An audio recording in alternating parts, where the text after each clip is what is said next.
1976, a year basked in the red, white, and blue.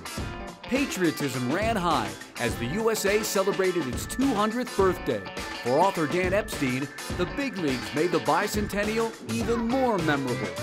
It was my first year as a baseball fan. I was 10 years old. I went to see the Bad News Bears, which came out that spring. Went to to see my first Tigers game about 3 weeks later.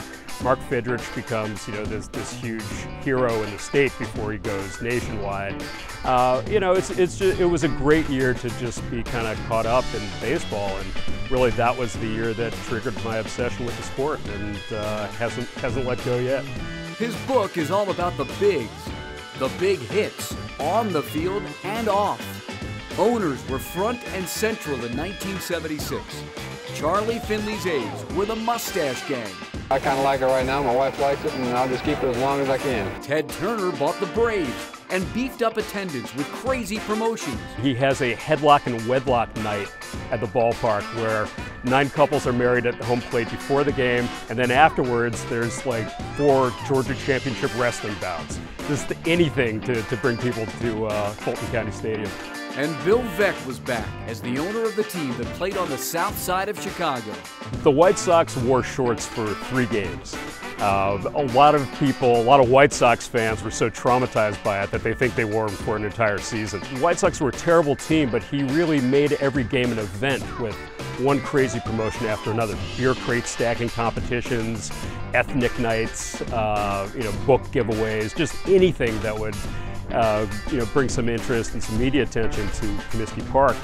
The '76 season was a special one in Philadelphia. Everybody knew a couple years before that we were going to get the All-Star game there. And I'm not going to lie to you, when we went to spring training that year, we all said it'd be great if we could play in the All-Star game. I mean, usually you think of World Series, but because of how big an event it would have been at the Vet, and of course playing in Philadelphia in front of the fans, we talked about it a lot.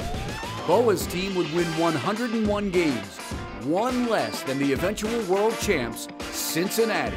I think 1976 is one of the most important and one of the most entertaining years in baseball history. And I think it tends to get overlooked because the World Series was such a dud, unless you're a Reds fan, of course. But actually what happened to the game that year with the advent of free agency, the removal of the reserve clause, Charlie Finley dismantling the A's like a car in a chop shop, the Yankees coming back to prominence, the Royals and the Phillies becoming contenders for really the first time in memory.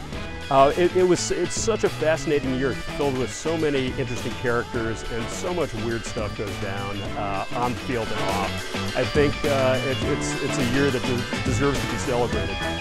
Stars and Stripes will put a major league smile on your face.